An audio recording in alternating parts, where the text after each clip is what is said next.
Vamos lá, Bárbara, 12:1. Nessa ocasião, o rei Herodes prendeu alguns que pertenciam à igreja, com a intenção de maltratá-los. Esse Herodes é o Agripa I. Herodes era um termo como César, tá? Ele foi usado depois de Herodes o Grande. Herodes o Grande foi aquele do nascimento de Jesus. E ele é avô desse Herodes aqui, que é o Agripa I. Nós vamos ver para frente, vai aparecer o Agripa II, lá para o final de Atos. Tá bem? Depois da morte de Herodes, que ainda está nesse capítulo. Tá bem? Vamos lá, então. 2. Fazendo? Fazendo passar a fio de espada Tiago, irmão de João. Legal. Esse Tiago é o irmão mais velho de João, e ele era apóstolo. Ele foi o primeiro mártir da igreja. E ele, nesse versículo, se cumpre uma profecia de Jesus que está escrito lá em Marcos 10:35. Vamos lá? Rapidinho. Marcos 10:35. Deixa eu ver se eu consigo ajudar vocês. Eu posso ler para a gente tornar mais rápido. 10:35. O pedido de Tiago e de João. Então se aproximaram dele Tiago e João, filhos de Zebedeu, dizendo-lhe: Mestre, queremos que nos conceda o que te vamos pedir. E ele lhes perguntou: O que quereis que vos faça? Responderam-lhe: Permite-nos que na tua glória nos assentemos, um à tua direita e outro à tua esquerda. Mas Jesus lhe disse: Não sabeis o que pedis. Podeis vós beber o cálice que eu bebo, ou receber o batismo com que eu sou batizado? Disseram-lhe: Podemos. Tornou-lhes Jesus: Bebereis o cálice que eu bebo, e recebereis o batismo com que sou batizado. Quanto, porém, ao assentar-se à direita ou à esquerda, não vos compete concedê-lo, porque é para a quem Deus preparou, né? Então se cumpre essa profecia do Senhor Jesus, de que eles passariam beberiam o cálice de Jesus. E o primeiro que bebeu o cálice foi Tiago, né? O último foi João. João foi o que escreveu o livro de Apocalipse. E Tiago foi o primeiro, que é o irmão dele, o irmão mais velho, e João foi o último dos apóstolos a morrer. Tá bem? Versículo 3. Aline. Acho que é a Aline. Vendo ser isto agradável aos judeus, prosseguiu prendendo também a Pedro. Tá. E eram os dias dos pães asmos. Legal. Então, assim, foi uma atitude política de Herodes. Ele queria conquistar o povo judeu, especialmente os fariseus, né? Chamar a atenção dos fariseus para ele. E, com isso, ele estava promovendo espetáculos, matando os cristãos, os líderes. A ideia dele era pegar os líderes, que era o que os fariseus queriam que fizesse, matasse todos os líderes cristãos. E eles estavam na festa dos pães asmos, lembra? Começava com a Páscoa, né? E depois eram 7 dias de pães asmos. A Bíblia não deixa claro nesse texto em qual desses dias ele já estava no primeiro, no meio ou mais para o fim. Mas é interessante que alguns dias se passaram nessa situação, tá? E a gente vai estar vendo isso aqui. Vamos lá. 4. Tendo-o feito prender, lançou-o no cárcere, entregando a 4 escoltas de 4 soldados cada uma para o guardarem, tencionando apresentá-lo ao povo depois da Páscoa. Ok? Esse versículo confere com os escritos dos historiadores, era assim que funcionava, era uma escolta para cada quadrante da noite, vamos dizer, para cada, eles usam o termo aqui, vigília, para cada vigília. Então, de 3 em 3 horas, muda a vigília da noite. Então, é de 6 às 9, 6 da tarde às 9 da noite, das 9 à meia-noite, da meia-noite às 3 da manhã e das 3 da manhã às 6 da manhã. Essas são as 4 vigílias da noite. Tá bem? Então, vamos lá. Renato, posso tirar uma dúvida? Rapidinho? Quem está falando? Pode. Aqui o Herodes, ele era rei para os judeus ali, né, no caso. Isso, da província da Judéia e Jerusalém ali. Judéia e Então, Samaria. quando ele ordenava que matassem Tiago, ali no caso, foi por causa de alguma heresia que, teoricamente, ele tinha feito, né, na visão de Herodes? Ou não tem relação? Era conhecido a rincha e o ódio que os fariseus mantinham dos cristãos. Lembra lá em Atos 8, quando a igreja se dispersou, os únicos que ficaram em Jerusalém foram os apóstolos. E mesmo assim, o que se entende é que eles ficaram escondidos, porque a perseguição foi bastante feroz, né?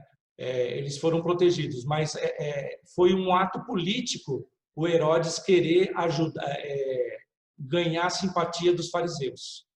E, na verdade, os únicos que podiam condenar os judeus eram o Sinédrio, né? Mas, assim como Pilatos mandou crucificar Jesus, Herodes também tinha esse poder de mandar matar. Tá bem? Uhum. Embora politicamente ele tentava mandar o Sinédrio tomar essa atitude, para a culpa não cair nas costas dele. Mas, nesse caso, Herodes queria o inverso, ele queria ganhar os aplausos dos fariseus. Tá bem? Acho que se fosse o Sinédrio, ele provavelmente teria sido apedrejado, né? Não pela espada, né? Se dependesse do Sinédrio, matariam todos. O Sinédrio queria pegar os 12. Está colocando o tipo de morte. O tipo de morte era apedrejamento.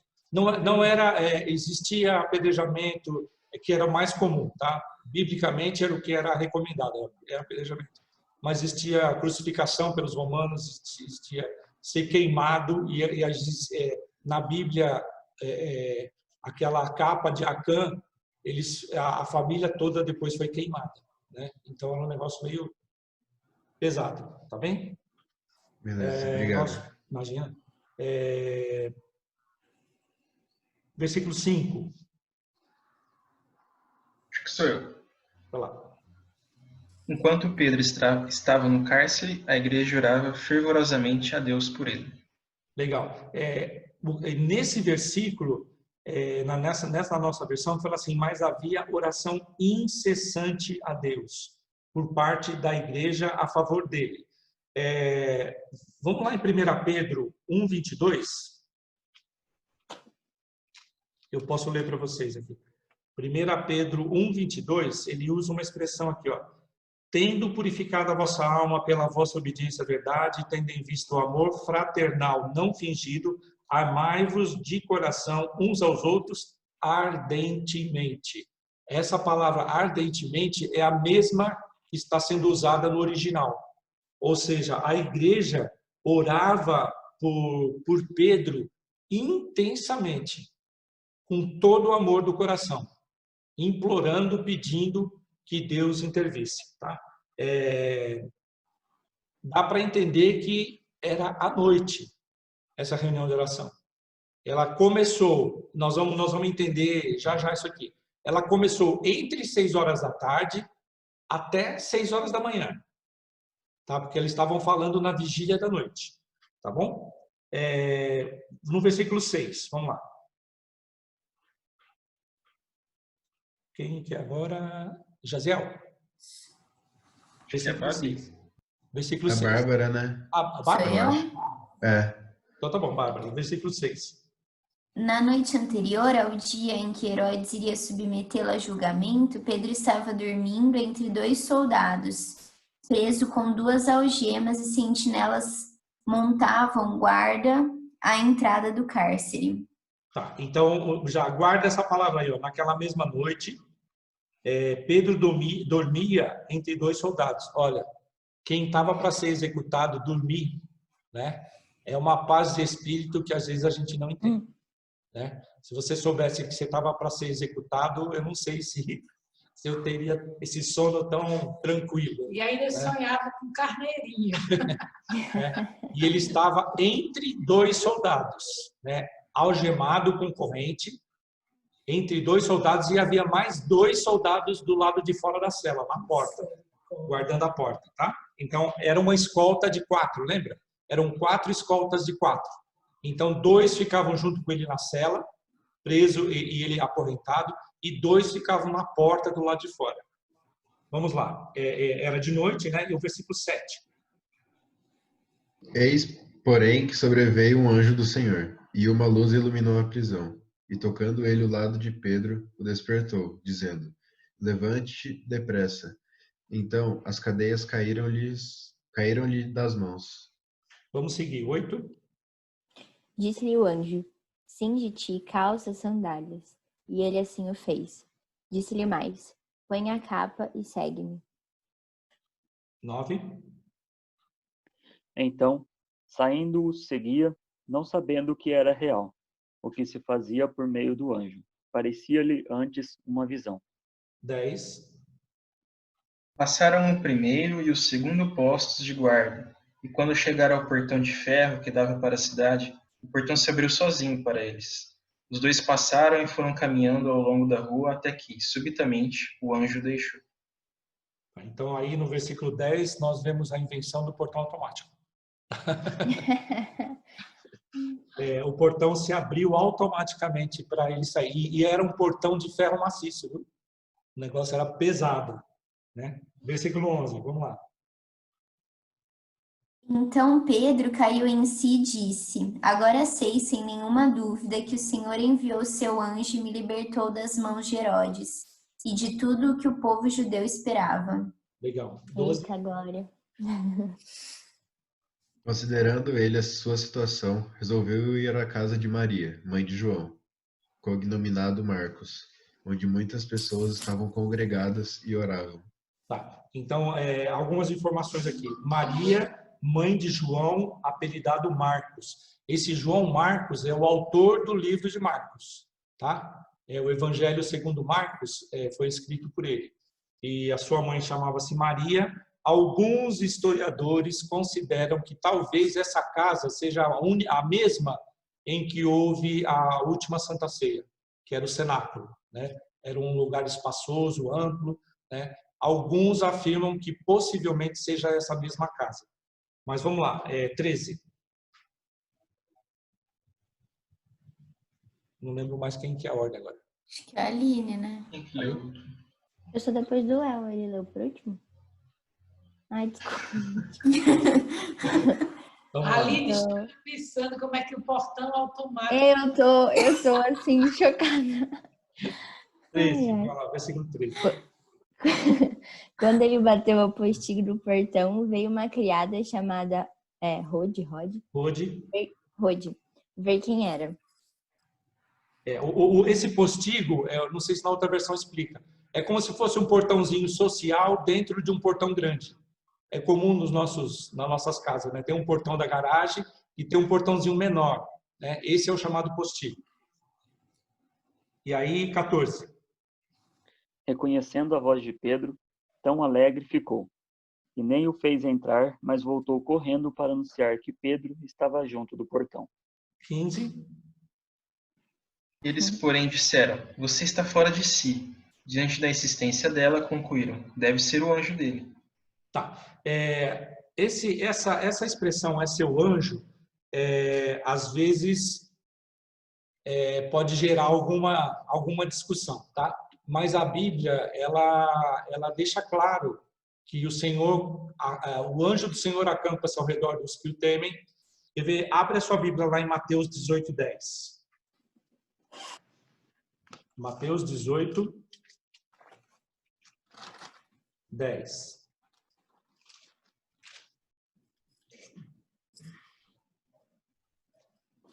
Diz assim, Jesus falando, tá? Diz assim: Vede, não desprezeis a qualquer destes pequeninos, porque eu vos afirmo que os seus anjos nos céus veem incessantemente a face de meu Pai Celeste. Quem está com outra versão aí?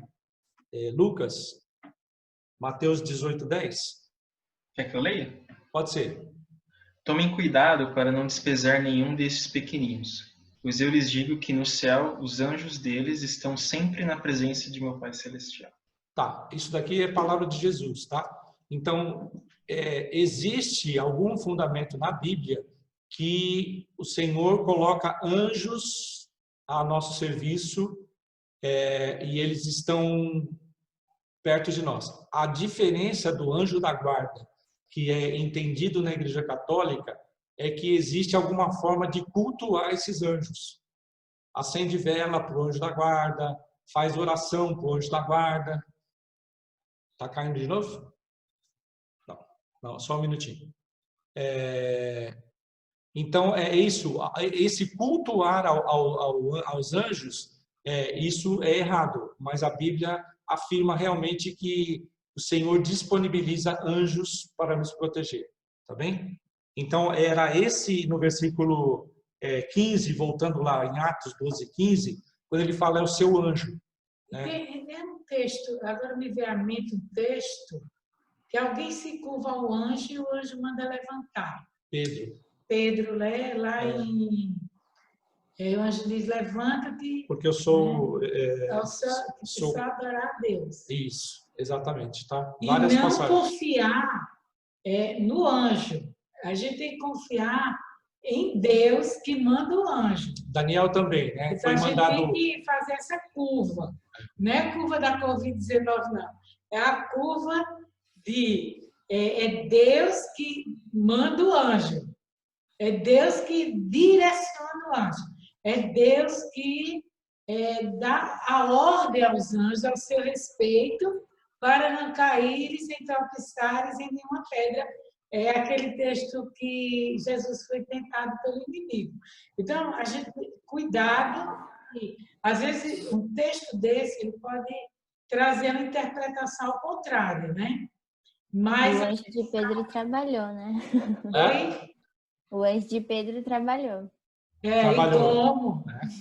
Tem um texto aqui, ó. Por exemplo, ele foi direcionado para Pedro. Eu até acredito que é aquele anjo direcionado para, né? Aquela pessoa para fazer tudo que precisa ser feito. E você veja, está dentro de uma soberania. Tiago morreu à espada. Pedro ficou livre. Por quê? Soberania de Deus. Né? Então, é uma coisa que a gente precisa ter muito cuidado para não... Lembra da gente ver esse assunto aí no fechamento da aula, já. Nós vamos... Eu estou com medo que acabe de novo, se cair. Se não precisa, tá bom? 16. Quem que é agora? Acho que sou eu. Mas Pedro continuou batendo, e quando abriram a porta e o viram, ficaram perplexos. 17. Ele, porém, fazendo-lhe sinal com a mão para que se calassem, contou-lhes como o Senhor o tirara da prisão, e acrescentou, anunciai isto a Tiago e aos irmãos, e saindo, retirou-se para outro lugar. Tá. Só para a gente entender o contexto, imagina, durante a noite, ele chegou numa casa que tinha muitas pessoas orando, o auê, né? A alegria, o entusiasmo que eles tiveram ao ver Pedro. E ele precisou fazer sinal com a mão para que eles se calassem, porque estava chamando a atenção da vizinhança. Isso era perigoso, né? E aí ele fala assim, anunciar isto a quem? No versículo 17. Tiago, seus irmãos. Tiago. Não é o mesmo Tiago, porque um acabou de morrer. A gente viu nesse mesmo capítulo que Tiago, o apóstolo, tinha acabado de morrer. Esse Tiago aqui é o meio-irmão de Jesus. Tá? Ele foi... os teólogos dizem que ele foi um co-pastor junto com Pedro. Quando Pedro se ausentava de Jerusalém, quem assumia a igreja de Jerusalém era Tiago. E essa expressão, anunciar isto a Tiago e aos irmãos, esses irmãos são o que eles entendem que são os membros da igreja. Tá? Não necessariamente os irmãos de sangue de Tiago, né, que a gente viu lá em Mateus 13. Tá bem? Aqui são a Tiago, que é o chefe da igreja, e aos demais irmãos da igreja. Tá certo? E a palavra irmãos é um dos termos usados no Novo Testamento para indicar a igreja. Tá certo? Gálatas 2:11. Deixa eu ver uma coisinha aqui. Gálatas 2:11.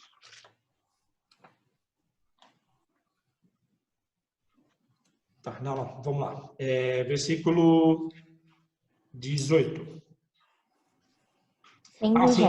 Nesse versículo 17, quando diz assim, e Pedro, né, retirou-se para outro lugar, os teólogos afirmam que pode ser o episódio de Gálatas 2:11, que fala que Pedro veio, quando, porém, Cefas veio a Antioquia, resisti-lhe face a face, porque se tornara repreensível, e aí, com efeito, antes de chegarem, papapá.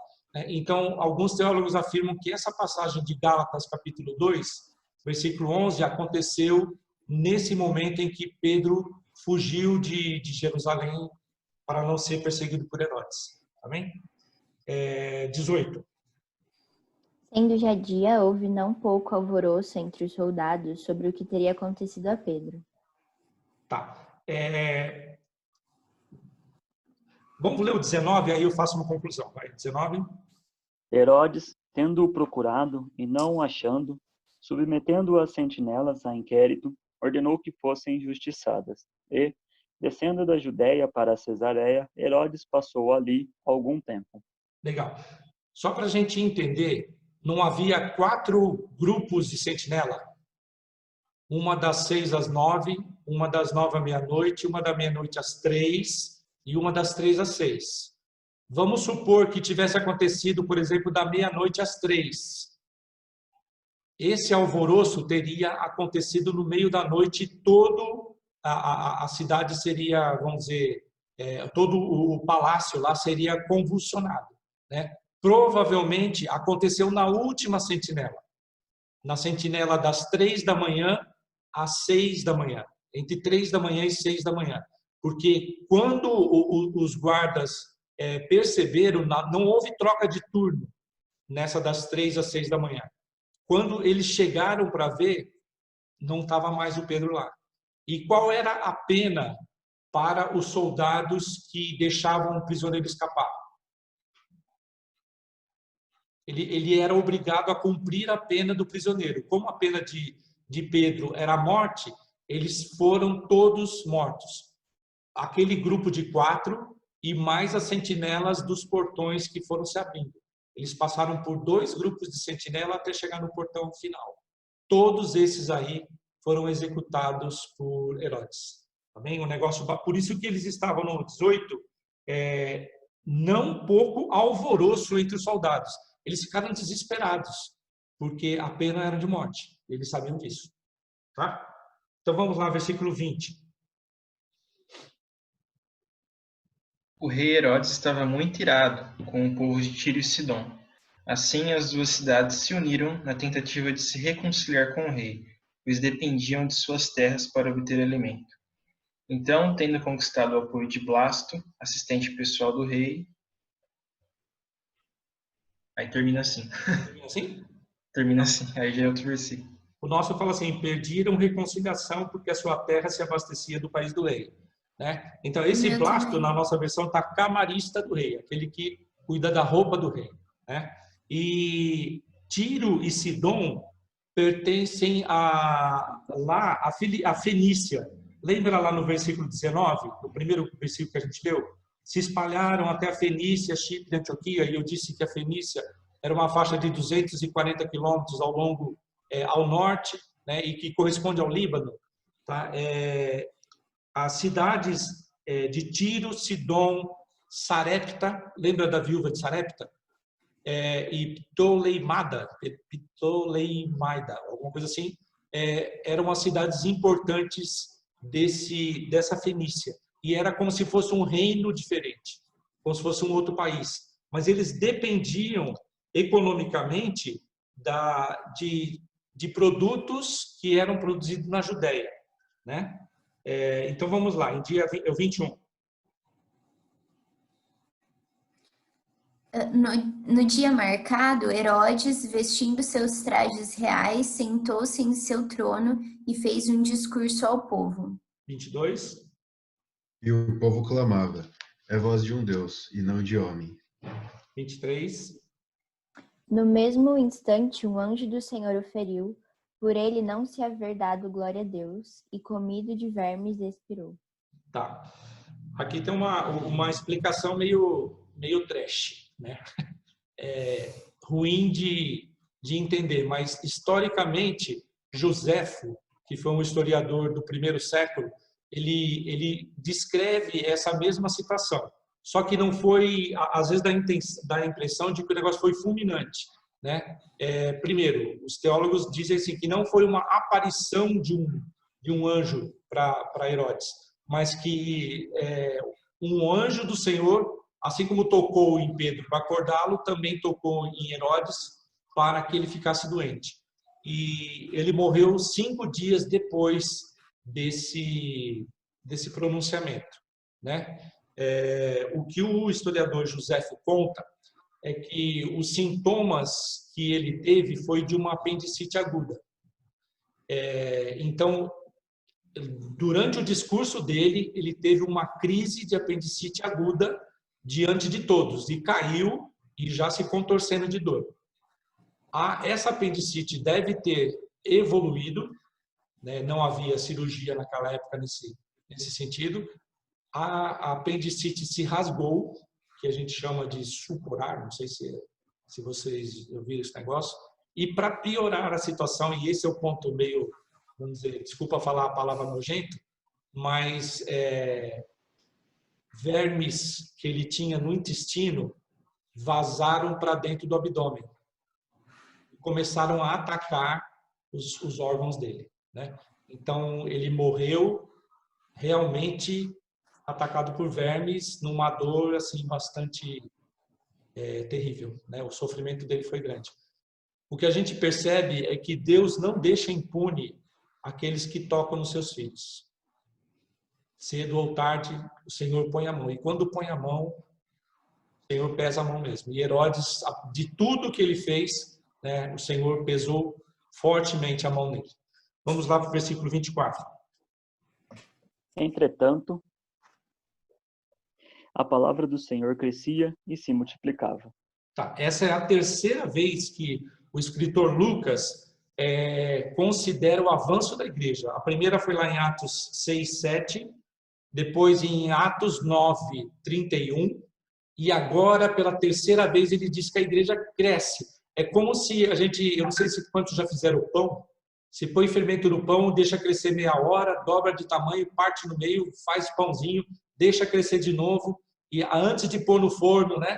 Então, aquelas coisas, a igreja crescia e chegou num ponto que ela dobrou, e chegou no outro ponto que ela dobrou de novo, né? Então, essa é a terceira vez que diz que a igreja cresceu muito. E os teólogos não sabem afirmar se nesse momento a quantidade de gentios ultrapassava a quantidade de judeus convertidos, né? Mas a igreja era bastante grande já nessa época. E o 25, para terminar? Quando Barnabé e Saulo terminaram sua missão em Jerusalém, voltaram levando consigo João Marcos. Legal. Então, eles foram até Jerusalém, levaram a ajuda, né? E nós vamos ver que lá no capítulo 15 vai voltar a essa discussão de Jerusalém. Os teólogos não têm um consenso se os dois acontecimentos aconteceram aqui nesse episódio, tá? Alguns acham que sim, outros acham que não. O que é interessante é que fala que eles levaram também consigo a João, apelidado Marcos, que é o mesmo que aparece no versículo 12 aqui, né? Atos 12, 12 fala que eles foram na casa de Maria, mãe de João, denominado Marcos. Se você abrir lá em Colossenses 4, Colossenses 4:10, nos traz uma informação, diz assim: sauda-vos Aristarco, prisioneiro comigo, e Marcos, primo de Barnabé. Tá? Então, essa informação só aparece lá em Colossenses 4:10. Então, Barnabé convidou a Marcos para ir junto, e eles eram primos.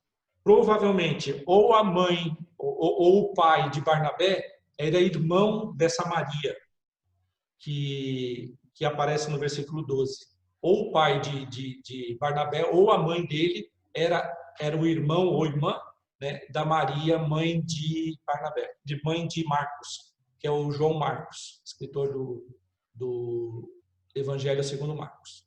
Tá bem? Terminamos aqui o capítulo 12. O nosso tempo já está quase acabando, já tem mais 9 minutos só. O que eu queria dar um fechamento, é como até a lei já deu até um gancho aí, a igreja, na igreja do Senhor, nem sempre ele traz o livramento que às vezes a gente esperaria, né? Alguns vão passar por sofrimentos, outros vão escapar e outros às vezes vão ter uma vida relativamente tranquila, né? Eu li uma expressão ontem até e achei bastante interessante. Ela fala assim: se o Espírito Santo levou Jesus Cristo até o deserto, não espere que o Espírito Santo te leve sempre a lugares verdejantes. Entenderam a frase? Tá? Se o próprio Espírito Santo levou Jesus para o deserto, para ele ser tentado lá, né, 40 dias, não devemos esperar que o Espírito Santo em todo o tempo vai nos levar para pastos verdejantes. Eventualmente nós vamos ter que passar pelo deserto.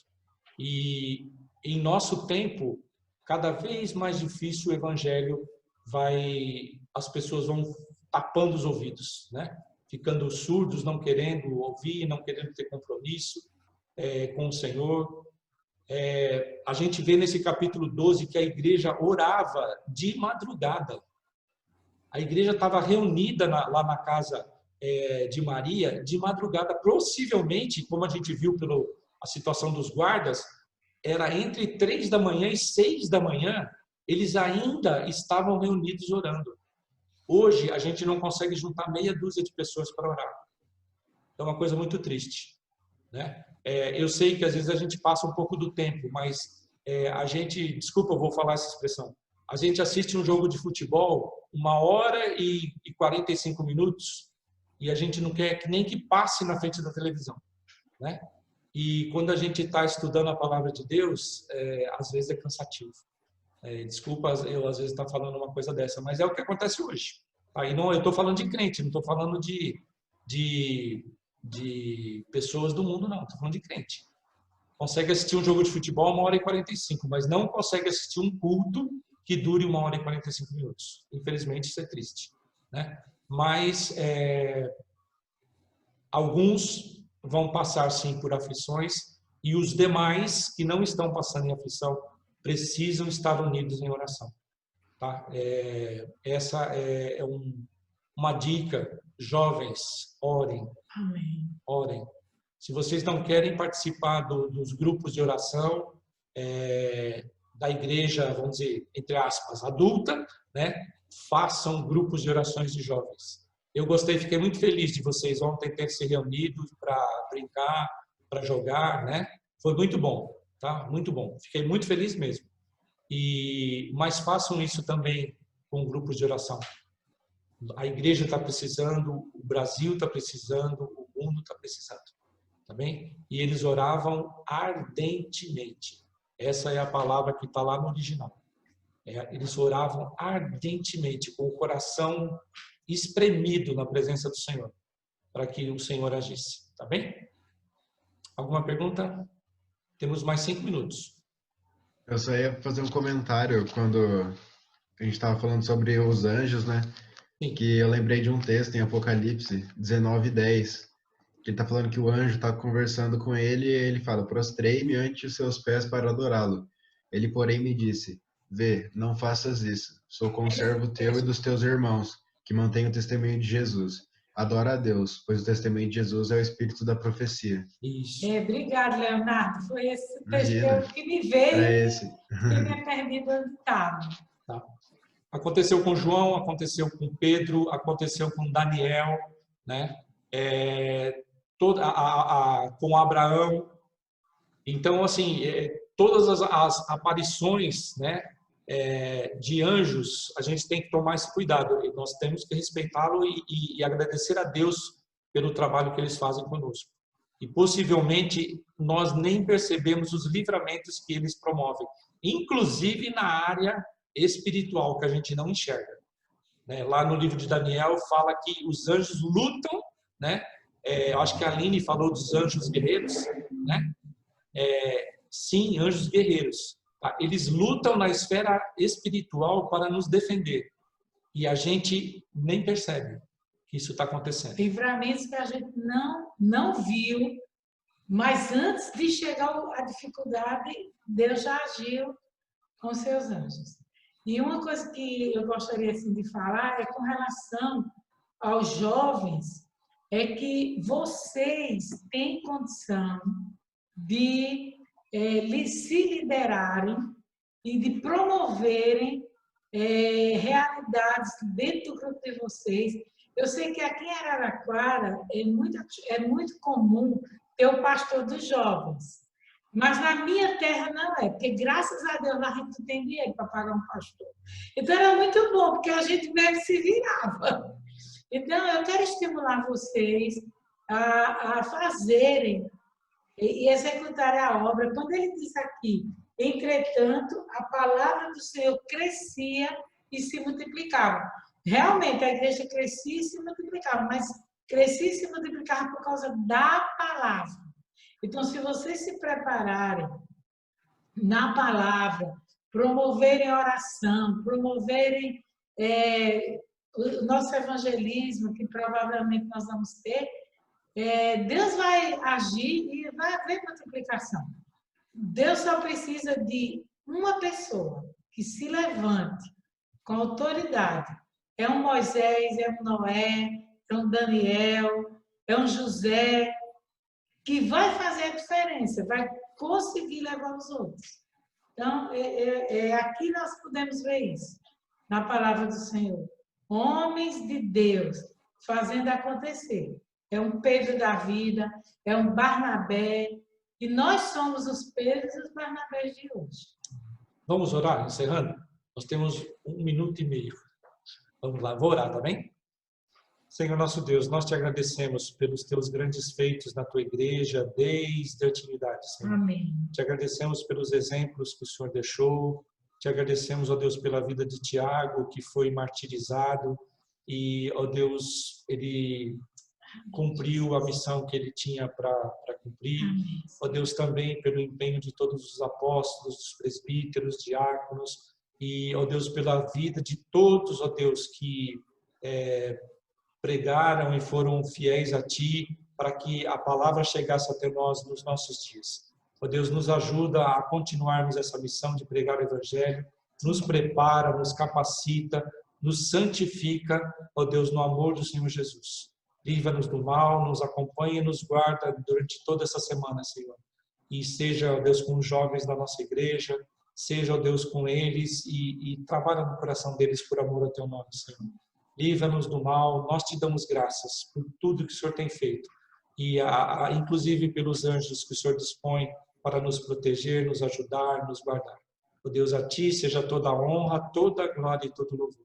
Te agradecemos isso em nome do Senhor Jesus. Amém. Amém.